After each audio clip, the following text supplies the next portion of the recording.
आज का lecture government of India act 1935 पर बेस होगा। और आज के जो लेक्चर होगा इसमें से काफ़ी क्वेश्चन पूछे गए हैं।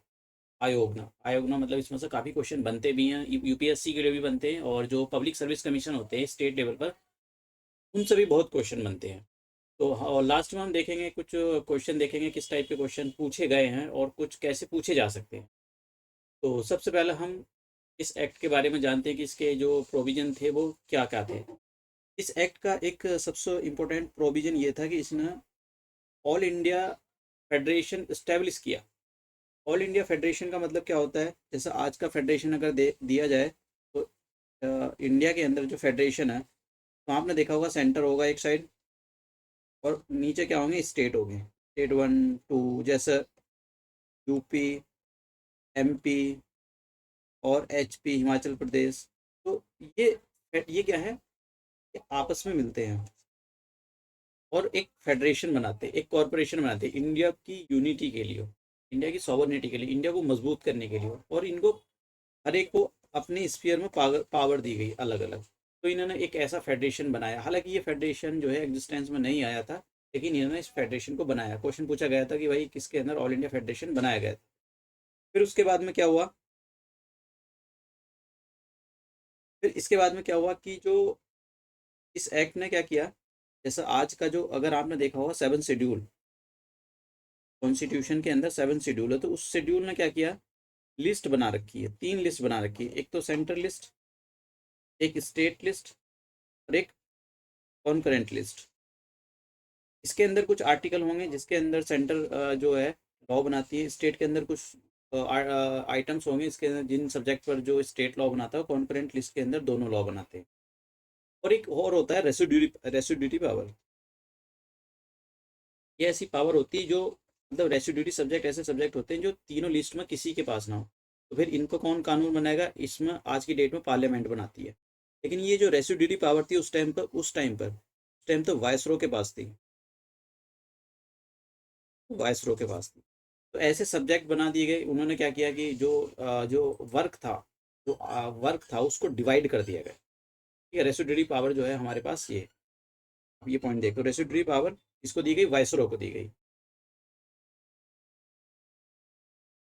अब इस एक्ट ने स्टेट लेवल पर, जैसे मैंने पिछले एक्ट के अंदर अब बताया था, स्टेट लेवल पर डायरकी को इंट्रोड्यूस किया था। लास्ट लेक्चर में मैंने आपको बताया था कि डायरकी को इंट्रोड्यूस किया गया था स्टेट लेवल पर।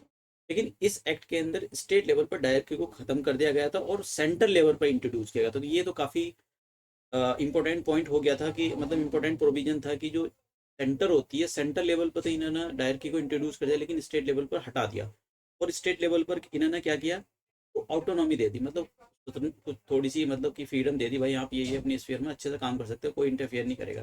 मैंने आपको बताया था पीछे, साइमन कमीशन ने बोला भी था कि भाई ये स्टेट लेवल पर जो आपने जो डायरकी चला रखी है इसको ख़त्म करो। ये क्या मतलब है, ये आपने सारी सिस्टम को बहुत ही कॉम्प्लेक्स बना दिया है। और कॉम्प्लेक्स गवर्नमेंट को भी इन्होंने, मतलब मैंने आपको बताया था कि पिछली बार पहली बार इन्होंने रेस्पॉन्सिबल गवर्नमेंट के बारे में बात की थी, इस बारे में भी इन्होंने थोड़ा सा मतलब एक्सटेंशन किया था। अब इन्होंने, जैसे मैंने बताया कि जो डायर की थी स्टेट लेवल पर उसको खत्म कर दिया और सेंट्रल लेवल पर इंट्रोड्यूस कर दिया। और जो सब्जेक्ट थे फेडरल सब्जेक्ट, बट जो सब्जेक्ट होते थे सेंट्रल लेवल के सब्जेक्ट, पिछले वाले एक्ट के अंदर मैंने आपको बताया था कि जो स्टेट लेवल के सब्जेक्ट थे एग्जीक्यूटिव के, उनको भी डिवाइड किया, उन्होंने जो सब्जेक्ट को डिवाइड कर दिया था, एक तो रिजर्व सब्जेक्ट के अंदर और एक ट्रांसफर सब्जेक्ट के अंदर। इस एक्ट के अंदर, अब इस एक्ट के अंदर भी जो स्टेट सेंटर के जो सब्जेक्ट है उनको डिवाइड कर दिया कि ये कुछ रिजर्व सब्जेक्ट होंगे और जो और कुछ ट्रांसफर सब्जेक्ट होंगे। और जैसे मैंने पिछले लेक्चर में आपको बताया था कि उस लेक्चर के अंदर जो सेंटर था, सेंट्रल लेवल पर 2 हाउस बना दिए थे, अपर हाउस और लोअर हाउस। और इस एक्ट के अंदर स्टेट लेवल पर 6 स्टेट के अंदर, 6 प्रोविंसेस के अंदर, उस टाइम पर इनको प्रोविंस बोला जाता, उस टाइम पर प्रोविंसेस बोला जाता था, अब इनको स्टेट बोला जाता है। जैसे बंगाल प्रोविंस, बॉम्बे हो गया, मद्रास हो गया, बिहार हो गया, आसाम हो गया और यूनाइटेड प्रोविंसेस हो गया। इनके अंदर 2 हाउस बना दिए गए, अपर हाउस और लोअर हाउस। तो इसी को बोला जाता है, इन्होंने जो है बाई कैमरलिज्म सिस्टम इंट्रोड्यूस किया। आपसे पूछा जा सकता है कि भाई बाई कैमरलिज्म सिस्टम जो है इस एक्ट के, स्टेट के अंदर किस एक्ट के अंदर इंट्रोड्यूस किया गया था। हालांकि इनकी जो पावर थी वो रिस्ट्रिक्टेड थी, लेकिन फिर भी इंट्रोड्यूस किया गया था। तो आप देख रहे हो पार्लियामेंट्री फॉर्म ऑफ गवर्नमेंट कैसे काम कर रही है, धीरे धीरे धीरे parliamentary form of government. Principal जो था इन्हें कम्युनल रिप्रेजेंटेशन का प्रिंसिपल इन्होंने जो है ये डिफरेंस क्लासेज जो शेड्यूल कास्ट थी वुमेन थी और लेबर क्लास के लिए बढ़ा दिया था, मतलब इनके लिए भी कर दिया था। और जो सेक्रेटरी ऑफ द स्टेट था उसको जो 15 बंदे की एक काउंसिल दी होती है, जबकि भाई ये जो काउंसिल है 15 लोगों की एक काउंसिल थी, इसको हेल्प करेगी स्टेट ऑफ सेक्रेटरी को, उसकी काउंसिल को खत्म कर दिया इन्होंने। स्टेट ऑफ सेक्रेटरी की जो काउंसिल था उसको बिल्कुल खत्म कर दिया कि भाई खत्म करो इसको। इसलिए एक्ट के अंदर मैंने आपको बताया था, गवर्नमेंट एक्ट ऑफ 1919 के अंदर जो पहली बार औरतों को वोटिंग राइट दिए गए थे। अब इस वाले एक्ट के अंदर क्या किया कि 10% जो टोटल पॉपुलेशन है उसका 10% उनको वोटिंग राइट दिए जाएंगे।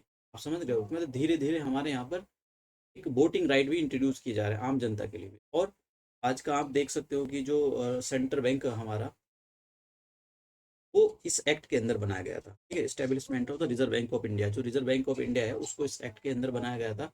और एक federal federal public service commission, federal public service federal matter के लिए जो बनाया गया था। और आप बोल सकते हो कि यूपीएससी और प्रोविंसेस जो स्टेट लेवल के होते हैं। और अभी आपने देखा होगा कुछ कुछ स्टेट होते हैं जो ज्वाइंट पब्लिक सर्विस कमीशन बनाते हैं कि हम दोनों मिलकर ज्वाइंट पब्लिक सर्विस कमीशन। तो ये प्रावधान भी इस एक्ट के अंदर किए गए, ऐसे प्रोविजन थे। और इसके अंदर एक सबसे बड़ा जो इम्पोर्टेंट प्रोविजन था वो ये था कि इन्होंने फेडरल कोड बना दिया।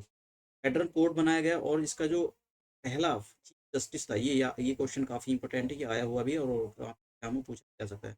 मॉरिस ग्वायर को इनका चीफ जस्टिस बनाया गया, पहला चीफ जस्टिस। एक बात ये याद रखना कि ये कौन सी डेट को बनाया गया था। तो ये जो बनाया गया था 1 अक्टूबर 1937 को इसको बनाया गया था। तो देखिए ये क्वेश्चन पूछा गया कि भाई ये कब जो जो फेडरल कोर्ट है उसको किस एक्ट के अंदर बनाया गया था और कौन सी डेट को बनाया गया था, ये भी पूछा गया था। और ये जो है ये वाला क्वेश्चन अभी पूछा गया है कि भाई इसका चीफ जस्टिस कौन था। तो अब हम ये देखते हैं कि कैसे क्वेश्चन पूछे गए हैं इस एक्ट से। तो पहला क्वेश्चन है कि which of the following acts set up dyarchy system at the central level. तो सेंट्रल लेवल पर government of act 1935 central level पर इंट्रोड्यूस किया था। अगर स्टेट लेवल पर पूछता तो आंसर होता गवर्नमेंट एक्ट ऑफ 1935। 1935 के अंदर उन्नीस सॉरी गवर अगर स्टेट लेवल पर पूछता तो government act of 1919। Central level पर पूछा है उसने, तो देखिए जब ये एक्ट आया गवर्नमेंट एक्ट 1935 तो इसके अंदर सेंट्रल लेवल पर इन्होंने डायरेक्ट सिस्टम इंट्रोड्यूस कर दिया और स्टेट लेवल पर खत्म कर दिया, तो आंसर हो जाएगा ये। तो इस हिसाब से इसका आंसर ये। Next question, federal court. अब देखिए यहाँ पर ये पूछ रहा है कि federal court of India was establish in beach of the elect. मैंने आपको बताया कि फर्स्ट अक्टूबर 1937 के अंदर इसको स्टेब्लिश किया गया, तो आंसर हो जाएगा ये। इसके हिसाब से आंसर हो जाएगा ये। तो देखिए ऐसे ऐसे क्वेश्चन पूछे गए। और एक प्रोविजन और था, मैंने आपको शायद नहीं बताया कि जो बर्मा था, आज का जो म्यांमार है, उसको इंडिया से अलग कर दिया।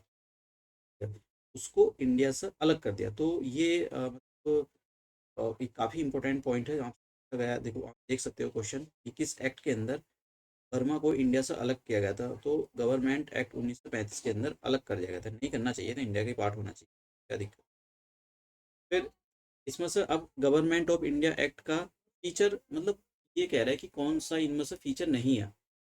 तो पहला क्या, एक्ट, जैसा यहाँ पर ये कह रहा है कि इनमें से चार ऑप्शन दे रखे हैं, इनमें से कौन सा ऐसा प्रोविजन है जो गवर्नमेंट ऑफ एक्ट 1935 में नहीं दिया गया। तो पहला ऑप्शन है act provided for the all India federation. हाँ जी, ये तो दिया गया है, ये तो बोला था उन्होंने कि भाई ऑल इंडिया फेडरेशन बनाया था उन्होंने, लेकिन ये एग्जिस्टेंस में नहीं आया था। और जो रेसिडेंसी पावर थी वो किसको दी गई थी, वाइसरॉय को दी गई थी। लेकिन इसके अंदर बोला गया residency subjects were allocated to the provinces legislature. तो ये वाला जो है प्रोविजन नहीं था। सी मतलब आंसर यही हो जाएगा, बी हो जाएगा इसी हिसाब से। ख हो जाएगा। अब नेक्स्ट बता रहा हूँ मैं, it mark the beginning of the provincial autonomy. हाँ बिल्कुल सही बात है, इन्होंने स्टेट लेवल पर जो दायर की थी उनको एक स्वतंत्रता दी गई कि फ्रीडम दी गई, भाई आप अपने सब्जेक्ट में फ्रीडम है, कोई इंटरफेयर नहीं करेगा। इन्होंने क्या किया था, एबोलिश कर दिया था डायर की स्टेट लेवल पर, और जो सेंट्रल लेवल पर इसको इंट्रोड्यूस किया था। तो आंसर कौन सा हो जाएगा, बी आंसर हो जाएगा। अगर ये पूछता कि इनमें से कौन सा मतलब इनमें से कौन सा फीचर है, तो तीनों हो जाते, सी को छोड़ देते, ए बी सी तीनों के तीनों आंसर है। Next, why is the government of India act 1935 important. ये क्वेश्चन है और हिंदी वाले हिंदी में ट्राई कर सकते हैं। तो देखिए, it is the main source of the constitution of India. देखिए मैंने यहाँ पर लास्ट में ये देखिए जो मेन सोर्स था, तो हमारा आज अब ढांचा देखते हो, जो कॉन्स्टिट्यूशन बना हुआ है उसका जो मेन ढांचा है वो इसी एक्ट पर बेस है, गवर्नमेंट एक्ट ऑफ 1935 पर ही बेस है, गवर्नमेंट एक्ट ऑफ 1935 पर ही बेस है वो। तो ये एक्ट जो है हमारे कॉन्स्टिट्यूशन के लिए बहुत ज़्यादा इंपॉर्टेंट था। और इसी पर अम्बेडकर साहब ने इसी का ढांचा लिया था, क्योंकि हम ये धीरे धीरे पार्लियामेंट्री फॉर्म गवर्नमेंट को समझा रहा था एक्ट। तो आंसर कितना हो जाएगा? आंसर हो जाएगा ए। तो ये इस हिसाब से इसका आंसर हो जाएगा ए। तो ये इस टाइप के क्वेश्चन पूछे गए हैं। अब देखिए अब एक इंडिपेंडेंस एक्ट है 1947। अब उससे क्वेश्चन जो है, हम मॉडर्न हिस्ट्री जब पढ़ेंगे तो उसके अंदर देखेंगे। मैं यहाँ पर उसको नहीं लाऊंगा, क्योंकि उससे जो भी क्वेश्चन है मैं एक बार मॉडर्न हिस्ट्री में सबको बता दूंगा कि कैसे कैसे क्वेश्चन पूछे गए हैं। हालांकि यहाँ पर उसका कोई ज़रूरत नहीं, उससे बहुत ही एक दो छुटका मैं अलग अलग लेक्चर में उसको कवर कर लूँगा। ठीक है, तो आज का लेक्चर हम यहीं समाप्त करते हैं। Thank you.